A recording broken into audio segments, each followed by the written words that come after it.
Welcome back to the show, guys. And today's guest is someone who I met at an event years ago. And I was instantly drawn to this guy's energy, but also how he was a part of something bigger. He's very much into purpose driven business, that everything we do has a greater meaning. It's something much bigger than all of us. He's a best selling author, a keynote speaker, also the founder of the CLS Experience podcast, which stands for Cultivate Lasting Symphony. Craig Siegel, my good friend, is today's guest, and I can't wait for you guys to get into this episode. All right, guys, welcome back to the show. I'm really excited today because I've got one of my favorite people from New York who I had the pleasure of meeting years ago at an event and heard him speak and was instantly drawn to this guy. There was something about his energy and just how magnetic he was and sincere that told me that I'm going to be friends with this guy. And this is someone that I want to keep in my life and in my inner circle for a while. And I'm glad I did. It was a fortunate occurrence. But Craig, thanks, brother, for being on the show with me today. I've been looking forward to this. Likewise, my pleasure, brother. I love you, buddy. Love to get together with you. And I'm excited today. Let's go deep. Let's have some fun. Let's definitely do so, man. Let's talk, Craig, because so many people know you as an author, as an entrepreneur, thought leader, an innovator, an investor. You're doing so much and you're in such a hotbed of all that kind of activity right there in New York. But share with people who don't necessarily get to hear this side of the story, the other side of the coin, about when maybe there was a moment or a pivotal time or a crossroads in your entrepreneurial journey when things were kind of shitty or they were dark or you were on your back, you were down and out, and what you had to do to kind of get out of it and move forward. When I was on Wall Street, just to give your listeners some context, before I reinvented myself in the pandemic, I wouldn't necessarily have classified myself as an entrepreneur. I was Wall Street. I had my own company. I was doing my thing. But when I made the decision to do something meaningful with my life and build CLS and all that would lead to, that's when I really became an entrepreneur. So I think it's best to leave an example from that season. When I first started CLS, the first few months, look, I was accustomed to a certain lifestyle from being on Wall Street, living in Manhattan. And when I burned the boat, so to speak, to go all in and figure this thing out, I don't have money coming in the beginning. And just to be honest and vulnerable, I made a lot of money on Wall Street, but I didn't necessarily save a lot. And so there was a period in the beginning where it's like, I know that this is my calling. I know it's what I'm here to do, but I haven't monetized just yet. And so for the first 3 months when I started this, my sole intention or agenda, if you will, was to just add value, to just share nuggets, wisdom, and make a difference. And that's all I wanted to do for the first 3 months until I started creating offers and so forth. That was my intention. So right before I started opening my doors for business, there was a time where it's like, look, we got to start earning in some capacity. But it was at that very moment that I realized making money is much simpler than people think. Right? People put money on a pedestal. It's a receiving thing, right? So once I stopped worrying about how I was going to monetize and I went back to just being the giver consciousness. This is why I'm here, to share, to provide value, to drop nuggets, to share some wisdom. And everything after that will take care of itself, because I work with a system called the light, as we study in the wisdom of Kabbalah. And so I went back to just sharing, putting out content, doing the best that I can. Not trying to be a receiver, just the giver. And just like that, literally in a day, opportunities began to come to me, doors, opportunities to monetize, people asking for coaching requests, and so forth. And so I'll never forget, consciousness is literally everything, because everything can change in an instant when you make that shift. And you felt that. Was there a particular moment that you recall, or was it several, perhaps over time, when some of these like aha moments or these lightning bolts just struck you? Yeah, you have to understand, like, we don't operate from a world based upon what it actually is. It's based upon who we are. I'm sure you and your listeners have experienced moments or days when you wake up and you're on fire and you're magnetic and you're just snapping your fingers and you're doing business, take care of stuff. And then there's other days where everything sort of feels like an uphill climb. So what's really the difference there? Energy, right? Someone that's full of anabolic energy is going to be positive and constructive and healing. Then someone that's catabolic is going to be more negative and destructive and victim mentality. And so the idea is to always shift your energy, right, from catabolic to anabolic, and be available and being open to miracles and blessings. And so anytime that I find myself in a little bit of a funk, I remember to just be super present. Like right now, I don't care about anything else in the world other than this conversation, and to always do what I can to be proactive and to shift my energy. So I've had a lot of aha moments over the years. It's a like, you don't just take one course and you're good for life. I think that people get that mixed up. Personal development is a lifelong transformation. It takes work each and every single day.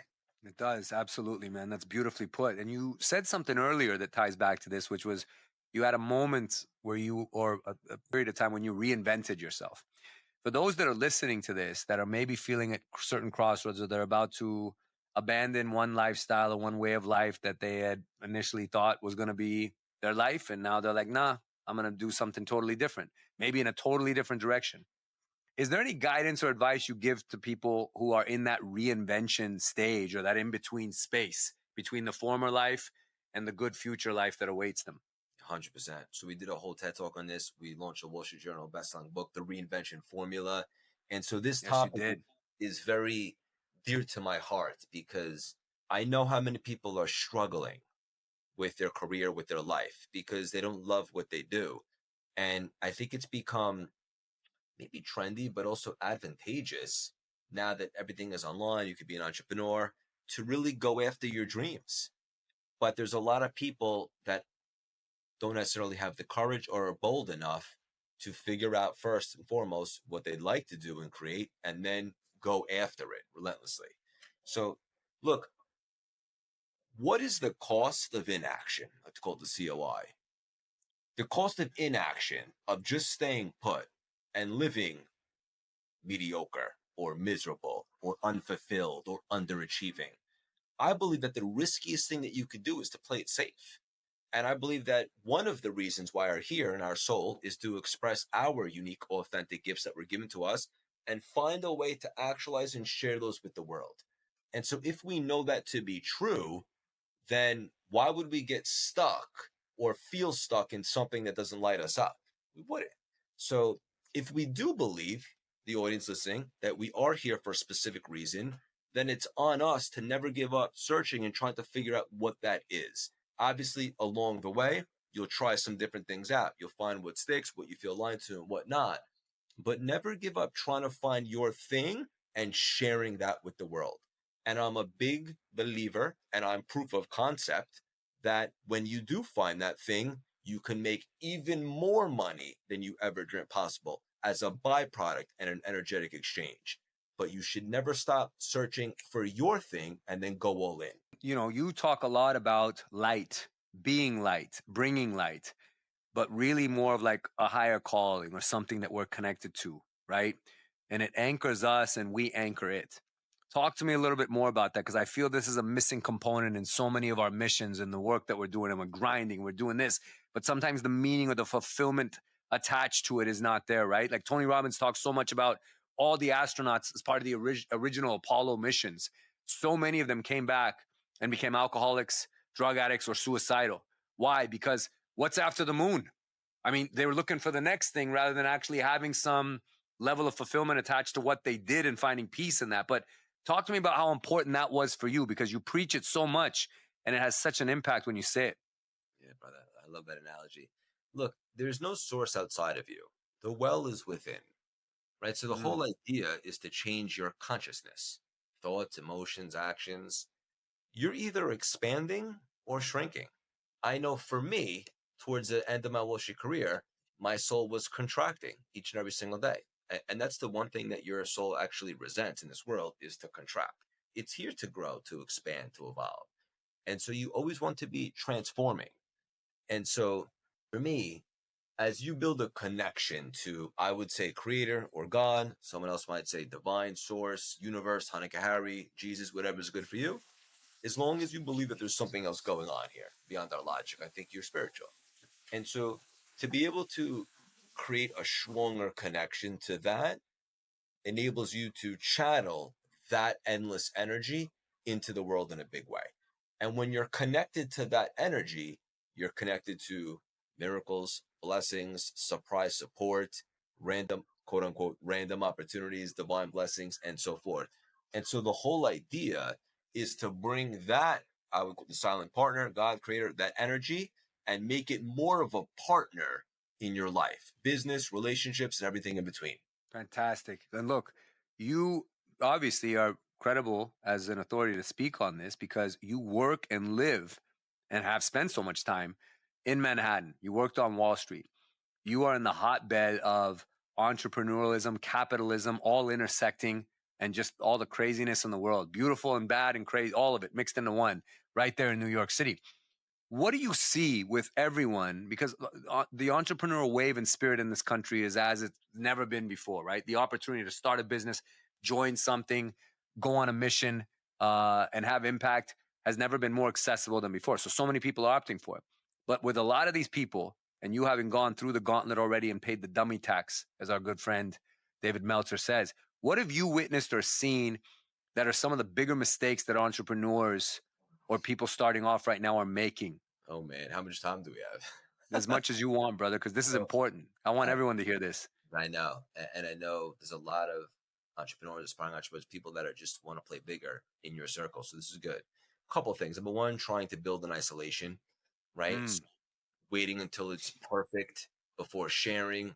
The truth is you don't get clarity in the lab. You get it in the arena, right? So build and find people that are on a similar journey. Talk about what you're doing as you're doing it. Let people buy into your journey. Other things I see is no clear brand identity, right? So trying to serve everyone and sounding like everyone. But the truth is your audience can't describe you in one sentence, then they're not going to remember you, right? Simplicity is actually the key. So authority requires clarity. You must own a lane and broadcast it consistently. I think that a lot of people are over consuming and under executing, right? So their morning routine consists of listening to 150 podcasts, doing a cold plunge, doing this and that. But the truth is that information isn't transformation. Action is execution.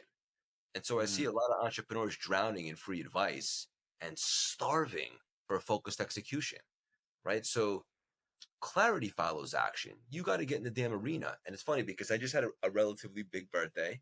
And one thing I did is I was going down a little bit of memory lane, right? So I went into my phone and I was trying to see what I was doing like over the last 10 years on each birthday, just to kind of notice for a second, reflect on my evolution and my transformation. And I started to come across during the pandemic when I gave birth to CLS and I changed my life. And it was crazy, brother. I made a video that I never posted, but it was just kind of for me. It was like a mission statement. I held my phone like this, didn't even have a laptop at the time. And I just talked into the phone of what I'm going to be doing, why people should care, and what you can expect. It's like a mission statement to kind of give myself confidence. I, Mm-hmm. yeah, I just saw this for the first time in 5 years this weekend. I can't believe the conviction on that guy. I'm so proud of him. Like the video's goofy for sure, but I believed in myself so much. There was zero doubt that I was going to bring this to the world and try it. I wasn't attached to a specific outcome, but I had so much conviction. And I see so many people out there waiting for validation to take action. You don't need validation. You just need conviction. And just to reiterate, you don't need to be the best in the world at what you're about to do or what you're doing. You just need to believe wholeheartedly, zero doubt, that what you have to share is valuable. And if you Beautiful. honestly believe that, share it and great things will happen. So this leads right into, and that was powerful, guys. If you're not ready to run through a wall now, I don't know when you ever will be. A lot of what Craig has shared and how I've gotten to know him has been through taking complete control and command of his personal brand. And what he's talking about there in that old video was actually probably one of the first stakes of ownership in it, which was to be this intentional, assertively speaking guy that believed in himself so much and laid out what he was going to do. Craig, talk to me about why the ownership of a personal brand has been so transformational in all your endeavors with CLS, with writing a book, even the great things you continue to do, and why anyone who's sleeping on this or hasn't woken up to it yet, speaking up, talking about the things that you documenting and sharing it with the world, holding yourself accountable sometimes by making these digital promises, whatever it is. How powerful has this been, and why should everyone else be doing it? In 2025, I think a personal brand is the most advantageous thing to start to build a career because this day and age, if you're applying for a job, people probably aren't even looking at your resume. They're probably looking at like your profile or your social media or something, your proximity. Look, a personal brand is recession proof. So once you put energy into building your brand, whatever your thing is, you'll never have to start from scratch, right? Because your brand is baked into who you are, and then you can transfer it to different arenas if need be. Building a personal brand for me. So let me take you back to 5 years ago. I'm starting this thing. I wanted to speak all over the world, coach high level people, TED Talk book, top podcast in the world, all these things. But then I said, if I'm going to reverse engineer this, well, how is that going to happen? I don't have followers, I don't have connections, I don't have celebrity friends. Let's establish ourselves as a personal brand and begin to give life to it, give energy to it, and build it. And as the brand grows, I will manifest and attract these types of opportunities. Won't happen overnight, but I'm dedicated and committed. And so over the years, just that happened, right? So even if you look at our podcast, like for me, it doesn't mean I'm right or wrong. I playing small is canceled. I wanted to have big recognizable names on the show because my thought process is that I'll have really deep conversations. If I do a good job, people will share it and it'll establish credibility, right? And so it took me a little bit to get going, but I didn't settle. And now we have some of the biggest names on the planet that have been on the show that don't even typically do interviews. And that sends a signal that the brand is strong because of proximity, even with the book, right? So for me, I don't want to self-publish a book. Not that there's anything wrong with it. Just for me, being backed by a major publisher, in my head, it was the credibility. I picture like a 100%. movie coming out backed by a major studio as opposed to an independent film. So that was part of my psychology behind building a brand. And so I did just that. And so everything that you think about that you put into your brand, you're offering a vibration to the world. And people can now receive that vibration and make an assessment based upon the energy that you put into that brand. So building a personal brand can be anything that you want. It could provide you opportunities in different arenas if you invest in it and you do it the right way. And I think for anybody, whether you're in real estate or you just want to be strictly an entrepreneur or you're a coach or even an athlete, whatever your thing is, having and building a brand will create even more opportunities for you than if you didn't have one. Absolutely. I mean, like you and I are sitting on this because we were both in pursuit of commanding that personal brand, right? By me making more content online, I connected with different people, connected with a guy who's hosting an event in Dallas. I get invited out. Craig Siegel happens to be one of the speakers at this event. I would have never otherwise, without being in the space of creating a brand and pushing it ahead and owning it and trying to constantly water it and nurture it, I would have never connected with so many people, right? So along the way, this is where you meet your people. This is where your tribe expands. This is where your community is built, where the mentorship happens. And that's what I want to talk about next. For you, I see, and playing small is canceled is definitely a mantra anyone would attach with you because you live by that. We see what you do. Everyone on the outside sees how big you live life, the impact you try and have, the causes, the mission is always big, and it gets bigger and bigger. But you've been around some very influential and big people. Talk to me about mentors along the way, like in building your brand and all the connections you've made and all the doors that it's opened. Talk to me about the people you've met along the way that you've kept close to you and how that's been so important in this journey. I think it's twofold, right? So the people that you keep close to you in proximity also sends a signal. Proximity is a beautiful thing for your brand, obviously credible and so forth. But I think even more important, if we want to go deeper, is the type of people that you keep around you. Because there's a lot of public figures out there that I think it was you and I that were having this conversation, if I remember correctly, that are just different cats That's right. online than when you speak them in person. Correct. It's a shame, right? That's not authentic to me. And so it's easy to not know who you can trust, or you just want to be super intentional and strategic with who you align yourself with. So for me, the most important thing are people that operate from a similar consciousness, which is doing things clean, have no agenda, no need for recognition, want to genuinely help people, and are good souls. And fortunately, you go through some people that you realize, look, all good, just probably not aligned with that person. And you, different seasons, different mentors, different circles, but being super intentional with who you keep close to you, both for the image of the personal brand, but even more importantly, for your growth, is absolutely imperative, brother. And, in the journey of doing all this, and there was a lot of power in that. I don't think, because you touched on it earlier, but I want to expand on this a bit. Writing a book is no easy thing to do. Yet it's become an accessible thing. And there's a lot of people that write books for the sake of writing books because they think it's going to bring some credibility or help them further the brand. Your situation with this has been very different because the book that you wrote not only did so well, it has had a massive impact and continues to. Like, this book is actually penetrating. It's actually being like received. It's not just something that you check the box and say, I'm an author, which so many people do, right? They just want to do it for the vanity of it. But why did you write the book? What inspired that? And what's in the future here for Craig going forward? Are there more books that we're going to expect to see from you? It's so funny. This is the second conversation I had today in regards to a book. And look, the first thing is when I created CLS strategically, maybe a Wall Street background, I wanted to come at this from a 10-lane highway with each lane representing a different way to make an impact and do business. So coaching, speaking, podcast, TED Talk, one of them was a book deal. And so that was always on the whiteboard from the beginning. But the truth is you can help people in many different ways. Some people listen to podcasts, some people you coach one-on-one, some people are in a group, they go to one of your events like we have in 2 weeks, and then some people read books. And so if you're doing this stuff for the right reason, you want to be able to help people in many different capacities. I know for me, there are certain books that totally changed my life and set me on a different trajectory. There's just something special, old school, and beautiful about a book. The smell of the book, going to the bookstore, whatever the case may be. So Right. for me, it was just something special that I was super pumped to. I felt really connected to it. In fact, after we got the book deal, they had a tight turnaround. I wrote the whole book in 1 month, and it just came out of me as if like I had a manuscript for 10 years. It just flowed. Only as of recently have I been thinking about writing a second book. And the reason why is because I would love to just write books. Writing a book is the fun part.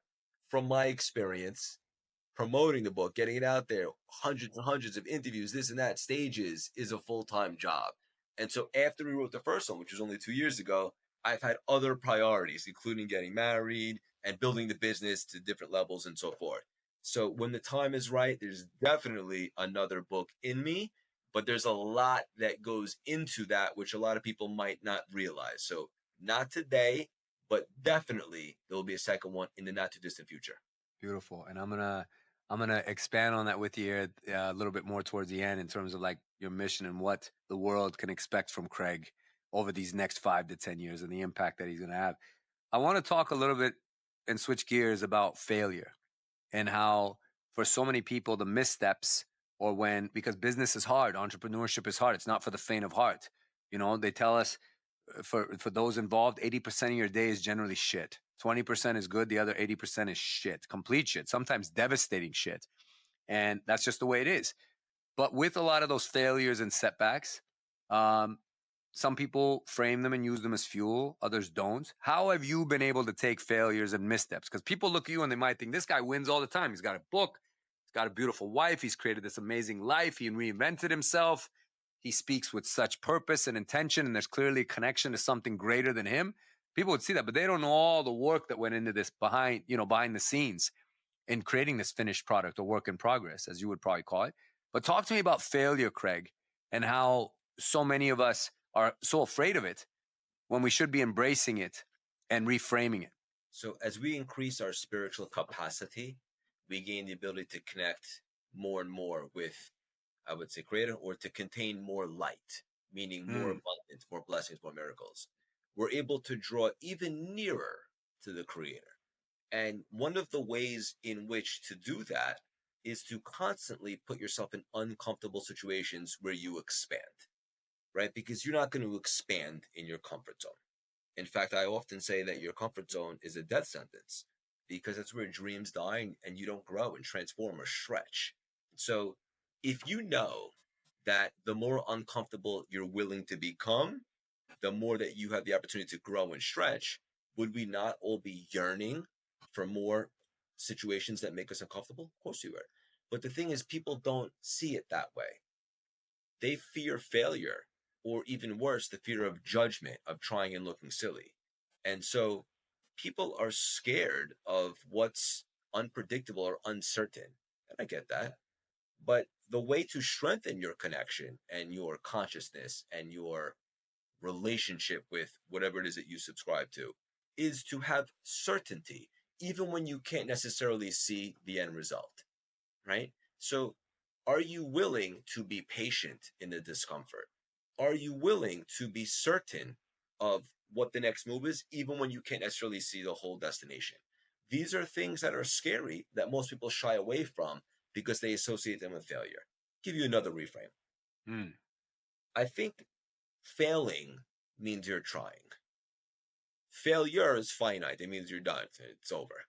As long as you continue to fail, you're trying, you're learning, you're expanding, you're growing, you're transforming, you're figuring it out. That's part for the course. That's how you do grow and get to your next level. So I wouldn't fear failure at all.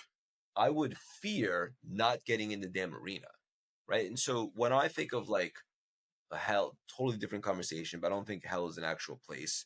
I think it's a consciousness. And I Mm. think that when you get to the end of your human experience, at least in this carnation, hell might be considered how big the gap is between who you were and who you could have been. Oh, And that's I think powerful. what stops most people from becoming who they're destined to be is a fear of failure. But if you can just cultivate some courage and some certainty to move closer to things that might present a little bit of failure, there lies the most growth and opportunity for transformation possible.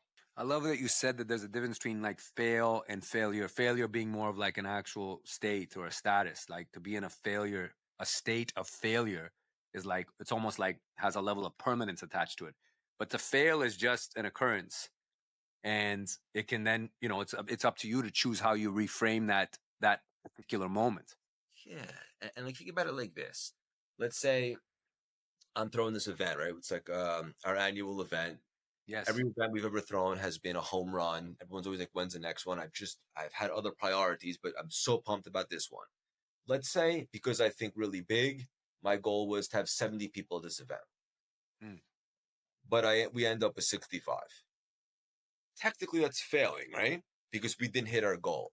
But because I stretched myself to such a capacity to even think big to set the goal where we had to get new space because we had too much demand, we came up a little bit short. We're still light years ahead than if I set a small goal. So is that really failing? I don't think so. I think it's all about the meaning that you give it. I think the only thing that's terrible is if we fail to reach our potential. That's Yes. terrible. But if you're on the pursuit, if you're doing your thing, if you're on the path, if you're on the right trajectory and you're coming up short, but you're dusting yourself off, you're learning, you're growing, you're expanding, and there's some failure in there, but you're learning from it, that's a beautiful thing. Fantastic. I love it. And guys, there's been so many one-liners in here. We're going to have to comb through this entire episode with some of these one-line truth bombs and mic drop moments. And I'm going to make so much content out of it to share with people because it's got me fired up. But there's all these gestalts or aha moments that are happening. And I'm sure they are for you guys as you're listening to this. I want to touch on something a little bit more personal, brother. And this is something that I distinctly remember about your keynote the day I met you. And it's what actually really drew me to you. And I recognized instantly that you were very different from everybody else speaking on that stage. I'm not going to name names of who was at that event or stage because I don't want to draw the comparisons or throw any shade at anyone because it's not meant to be a slight or disrespect. But there was one real man on that stage. And when he got off stage, he was the same guy as he was on stage, and that was you. And what really cemented that for me was you talking about your dad and what your father's gone through, and battling cancer and just age. And I am in the same battle with my father right now, with his fight. And my dad is my hero. He's my best friend, right? Like I am who I am today because of my dad. And I could tell there's so much love that you have for your father. Talk to me about what this experience in this chapter of seeing, Superman in your life being a little bit weak and having to go through some hard times, how that has shaped you and what you've taken away from this and what some of these life lessons have been that, I'm sure you apply in business because there's synergy there. I love it, brother. My dad was always my best friend. My dad and my brother, very, very close sibling. Only have one, my big brother. But my dad was always my guy. It's my best friend. My dad had me a little bit later. I think he had me when he was 50. And he was always like a little insecure about his age because we had older parents, I guess, compared to everyone else. But my dad was so young, like in spirit. Nobody really knew his age. And then in 2018, he got a stroke. And then when they were doing some testing and stuff like that, they found lung cancer. And so he's been battling stage 4 lung cancer where it was diagnosed ever since. And I got to tell you, this guy is the ultimate gladiator. I mean, he has his moments, but like even me, I recently had something I had to get taken off my collarbone. It was a basal cell, which is like a local skin cancer. And I remember when they did the biopsy and I was waiting a few days for it to come back. And I was like, I had anxiety because it was scary, it was unpredictable.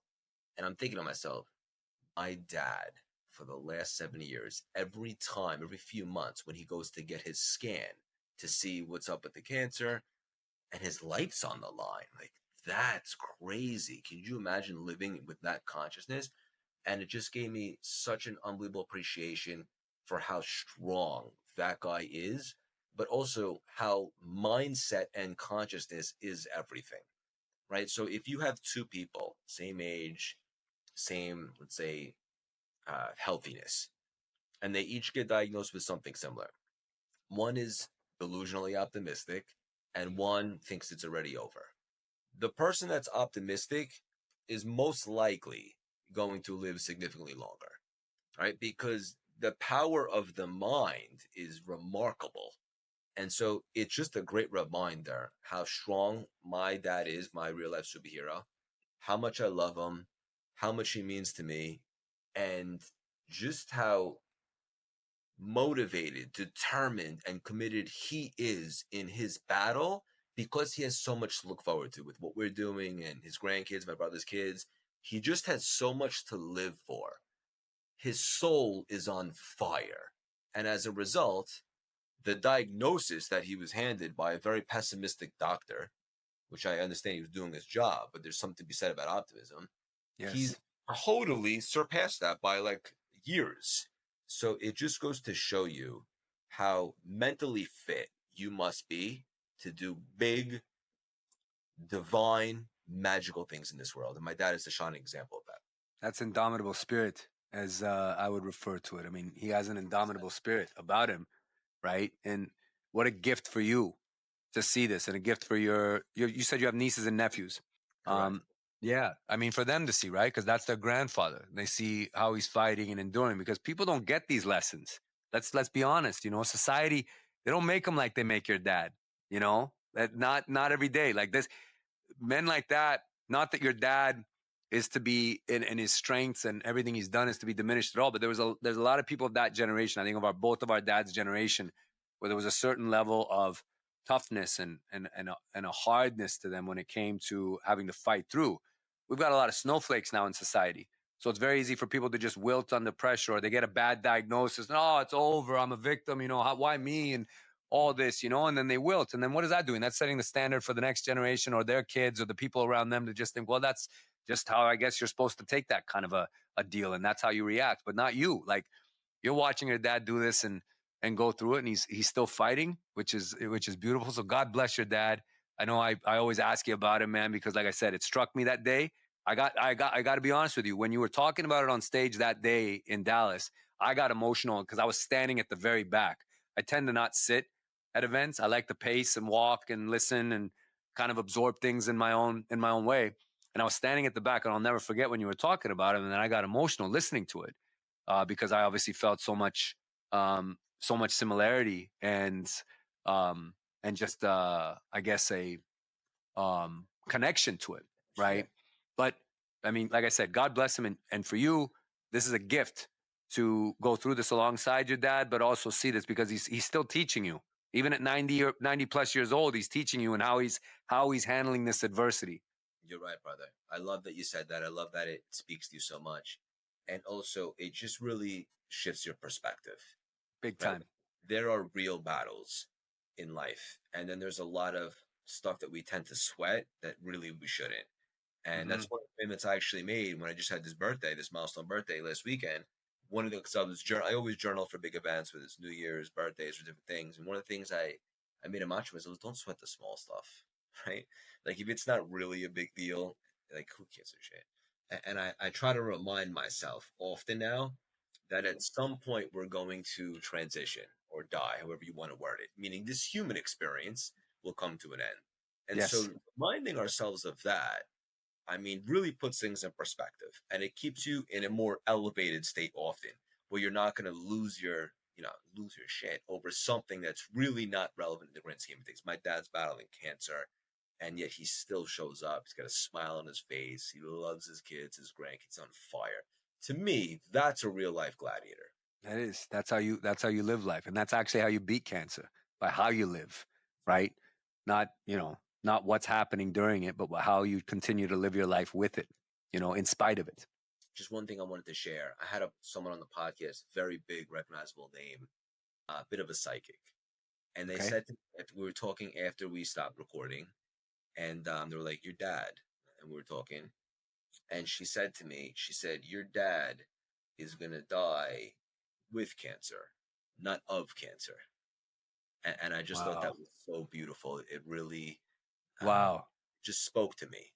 Like, no guarantee with that cancer, it means it's the end, right? You can live as long as you want. Maybe you'll die with it. Maybe you'll have it for years, but it's not going to be the cause. And I just thought that was so beautiful. It always stuck with me. That's beautiful. Very, very powerful, Craig. Let's let's pivot to the future here, brother, as we come in towards the finish line here. And what I mean, with people, high performers and high achievers, high functioning guys like yourself, the missions never dry up. There's always something new. There's always something bigger to chase. Some pressure situation that you want to uh, immerse yourself into for growth. Like you said, you talked a lot about that. But what is next for Craig the entrepreneur? I know he just got married, so a family may be on the horizon, and a different way of life right now. So congratulations again to you from all of our listeners, because I know it's really fresh. But what is next for Craig the entrepreneur? Look, without real spiritual work, transformation cannot take place. Mm, So one of the things that's most important to me in my life right now is my studies, the wisdom of Kabbalah, bring that into the business, my personal life, and really just growing and expanding my consciousness. And something I've learned over the last 2 years is that everybody in my movie is an assignment to bring them closer to the light, meaning making them more of a vessel and a capacity to receive so they can share with the world. And from that consciousness, I can't wait to work with or speak to or be in front of as many people as I can, because I know that's an assignment. So we want to take what we're doing in the biggest way possible and just make the most gigantic shift. I think there's a lot of personal development out there, but I don't see as much from a higher consciousness. A lot of it is like rah rah and motivation. That's just not something I align with anymore. I want to create real transformation. There is light in all of us. Period. End of story. Hard stop. Obviously, it gets contaminated or things happen, but everybody's light is not damaged. Oftentimes it just becomes concealed. And so I want to help people rip a curtain, rip a veil off their light so they could shine brighter and do some great stuff in the world and unapologetically make a lot of money. So we have a lot of strategies in place right now, a lot of different developments that we're really pumped about to take what we're doing to a whole nother level, to shift as many people as we possibly can. So kind of a long-winded answer, but I would just say stay no, tuned. it's a beautiful answer, and I'm not surprised to hear any of that, because everyone who knows you knows that you are light, and everybody you come in contact with is infected by it, is inspired by it, is filled by it. And I'm certainly one of those people. And so I'm very grateful for the friendship and the connection and the mentorship, I should say, even thus far, which is only beginning, that I've been able to get from having, somebody like you in my circle, brother. So thank you for sharing all that. I ask as kind of like one of the final questions on this podcast, and there's no right or wrong answer. It's all personal, because the essence of this show and this podcast is about not holding back, about betting on yourself, having that certainty and that belief in oneself, and recognizing that time and energy in this life is very finite and it's limited with an expiration date. And you got to do something. There's got to be meaning behind it.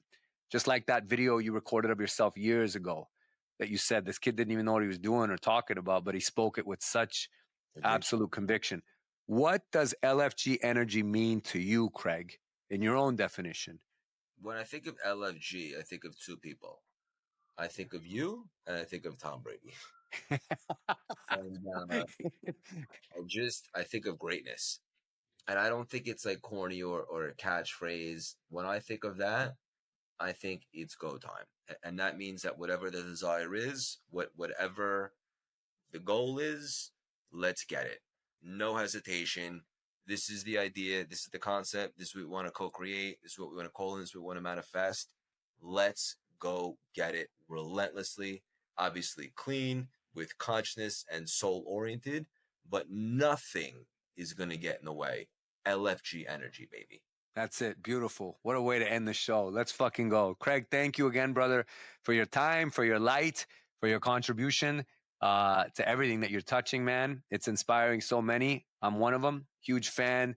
And I look forward to sitting down with you and doing this again and actually being present at your event in New York in just a couple of weeks so I can gain more from this light. I love it, buddy. Can't wait to see you, and I love you. And thanks for having me on. Love you, brother. Thank you so much.